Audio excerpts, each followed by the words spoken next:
कोई झांसा देता है। 10 साल पहले सिंह साहब ने कहा, 10 साल पहले, 11 साल पहले 2013 में बीजेपी ने ये मुद्दा अपोजिशन में जब थे उठाया। नमस्कार साथियों, स्वागत है आपका EPS 95 मिनिमम पेंशन बढ़ोतरी के एक और वीडियो में। साथियों, इन 2-3 दिनों में बहुत कुछ घटनाक्रम घटित हुआ है। CBT मीटिंग हुई है, इसके समानांतर लगातार NSE टीम भी सभाएं कर रही है। कमांडर अशोक रावत जी सभाएं कर रहे हैं और देश के विभिन्न ऑफिस और कार्यालयों में NSE टीम के सदस्य अपना प्रदर्शन कर रहे हैं, ज्ञापन सौंप रहे हैं। तो साथियों, इन 2-3 दिन के पूरे घटनाक्रम को हम 3 महत्वपूर्ण अपडेट में डिस्कस करने वाले हैं। तो वीडियो बहुत ही इंपॉर्टेंट होने वाला है। पूरी जानकारी के लिए आप वीडियो को अंत तक ज़रूर देखिएगा। तो साथियों, सबसे पहला अपडेट हम CBT मीटिंग को लेकर ही करते हैं।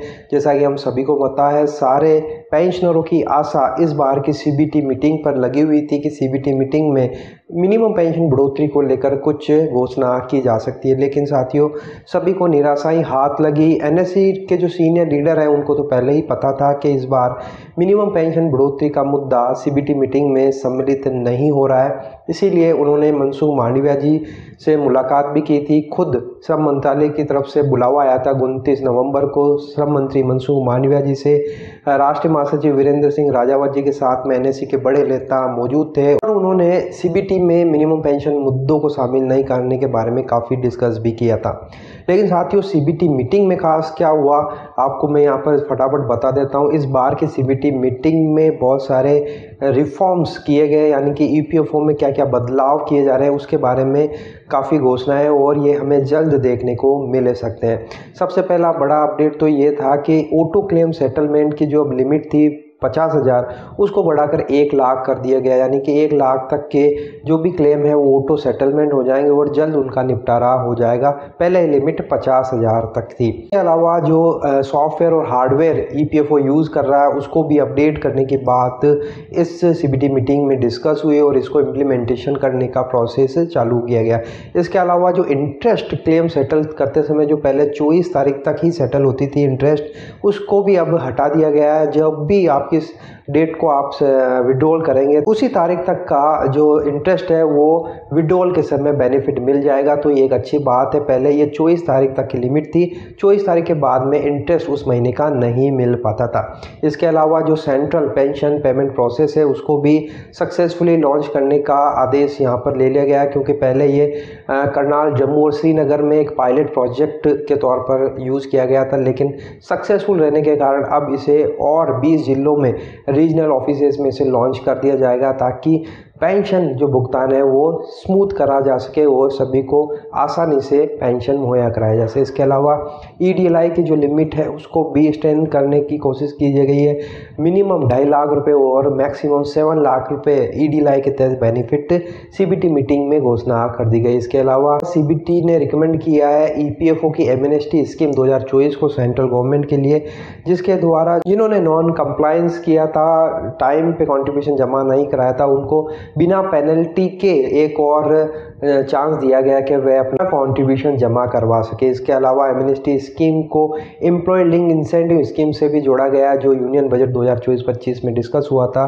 तो उसको भी इंस्टीटाइज और फॉर्मलाइज करने का यहाँ पर CBT मीटिंग में जोर दिया गया। तो साथियों, ये कुछ रिफॉर्म्स थे जो इस बार की मीटिंग में डिस्कस किए गए। लेकिन जो महत्वपूर्ण मुद्दे थे, वेज सीलिंग बढ़ाकर 15 से 21 या 25,000 करना, उस पर कोई खास फैसला नहीं लिया गया। इसके अलावा EPS 95 को रिफॉर्म करके EPS 2023 करना, इस पर भी कोई फैसला नहीं लिया गया। हायर पेंशन के जो मुद्दे हैं, हायर पेंशन के जो क्लेम सेटलमेंट है जो अभी तक मात्र 16,000 हुए हैं, उसको लेकर भी कुछ डिस्कस नहीं हुआ है। और EPFO ने स्टाफ कम होना और फंड की कमी होने का रोना रोकर हायर पेंशन के मुद्दे को भी फिलहाल इस CBT मीटिंग में ताक पर रख दिया गया था। तो साथियों, ये कुछ महत्वपूर्ण अपडेट थे CBT मीटिंग को लेकर। लेकिन साथियों, दूसरी अपडेट निकल कर आ रही है मिनिमम पेंशन को लेकर के। CBT मीटिंग में मिनिमम पेंशन को लेकर क्या हुआ। जी हाँ साथियों, आज तक मिनिमम पेंशन के मुद्दे को कभी भी CBT मीटिंग्स में नहीं उठाया गया था। जो भी CBT सदस्य मिनिमम पेंशन की बात करता था उनको चुप करा दिया जाता था और मिनिमम पेंशन बढ़ोतरी को लेकर कोई डिस्कशन नहीं हुआ था।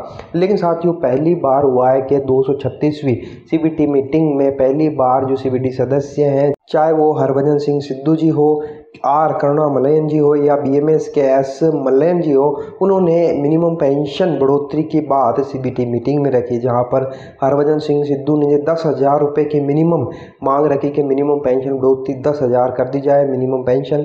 वहीं आर करुणामलयन ने अभी तक नाराजगी व्यक्त की कि EPS 95 मिनिमम पेंशन बढ़ोतरी को लेकर 10 सालों से पेंशनर संघर्ष कर रहे हैं, लेकिन अभी तक उनकी मांगों पर कोई ध्यान नहीं दिया गया, तो उन्होंने नाराजगी व्यक्त की। इसके अलावा BMS के एस मलयन जी ने 5,000 रुपये मिनिमम पेंशन और वेज सीलिंग को 30,000 रुपये बढ़ाने की बात की।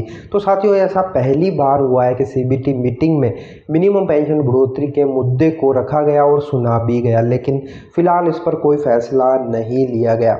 जैसा कि मैंने आपको पहले बताया था, 29 नवंबर को मनसुख मांडविया जी ने NSE टीम को बुलाया था, तब NSE टीम ने नाराजगी व्यक्त की थी कि CBT मीटिंग में मिनिमम पेंशन मुद्दे को नहीं रखा गया है। इस पर श्रम मंत्री जी ने कहा, मैंने आपको पहले भी कहा है कि आपको चिंता करने की ज़रूरत नहीं है, क्योंकि EPS 95 मिनिमम पेंशन बढ़ोतरी को लेकर हमें बजटरी सपोर्ट की ज़रूरत है, उसको लेकर हम प्रयासरत हैं और जल्दी हमें mini budgetary support central government से मिल जाएगा, वित्त मंत्रालय से मिल जाएगा, तब मिनिमम पेंशन बढ़ोतरी के मुद्दे को हम एक इमरजेंसी CBT मीटिंग बुलाकर घोषित कर देंगे। तो आप आशान्वित रहिए, जल्दी मिनिमम पेंशन बढ़ोतरी को लेकर भी सरकार कदम उठाने वाली है। लेकिन साथियों, तीसरा अपडेट इसी से जुड़ा हुआ निकल कर आ रहा है कि NSE टीम और कमांडर अशोक रावत जी को पहले भी बहुत सारे आश्वासन मिल चुके हैं, इसलिए वे इस बार के वादों और सरकार या श्रम मंत्री के वादों और आश्वासनों पर निर्भर नहीं है। लगातार वे अपने सभाएं और धरना प्रदर्शन जारी किए हुए हैं। इसी को लेकर मेट्रो तमिलनाडु में 1 दिसंबर को सभा का आयोजन किया गया था। कमांडर अशोक रावत जी ने इसकी अध्यक्षता की थी। कैंसरों को जागरूक किया गया और 11 और 12 दिसंबर को दिल्ली में होने वाले आंदोलन की रूपरेखा कमांडर अशोक रावत जी ने बनाई। तस्वीरों में आप देख सकते हैं काफ़ी संख्या में पेंशनर यहाँ पर मौजूद थे। इसके अलावा देश भर के अन्य शहरों में भी इसी तरह का प्रदर्शन किया गया, ज्ञापन सौंपा गया, नारेबाजी की गई। तस्वीरों में आप साफ साफ देख सकते हैं बहुत सारे पेंशनर्स जिला अधिकारी मुख्यालय EPFO कार्यालयों में पहुंचकर या सांसदों से मिलकर उन्होंने EPS 95 पेंशन मुद्दे को लेकर सरकार के डुलमुल रवैये के बारे में रोष व्यक्त किया, नाराजगी व्यक्त की और ज्ञापन सरकार के नाम पर सौंपे। तो साथियों, 3 महत्वपूर्ण अपडेट EPS 95 को लेकर थे। CBT मीटिंग में क्या कुछ हुआ, मिनिमम पेंशन बढ़ोतरी को लेकर फिलहाल कुछ नहीं रहने वाला है, और 11 और 12 तारीख जो दिल्ली में आंदोलन होने वाला है उसकी रूपरेखा भी तैयार की जा रही है NSE टीम के द्वारा, और पूरी जोर तरीके से इस बार पेंशनर्स यहाँ पर एकत्रित होने वाले हैं और सरकार पर दबाव बनने वाला है। तो साथियों, 3 महत्वपूर्ण अपडेट EPS 95 मिनिमम पेंशन बढ़ोतरी को लेकर थी। आपको ये अपडेट कैसी लगी, आपकी राय कमेंट बॉक्स में ज़रूर बताइएगा। आप CBT मीटिंग के फैसलों और सरकार के रवैये के बारे में क्या सोचते हैं, NSE के प्रयासों को आप किस तरह से देखते हैं, आपकी राय कमेंट बॉक्स में ज़रूर बताइएगा।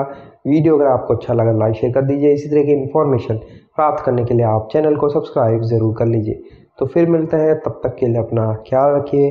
जय हिंद, जय भारत।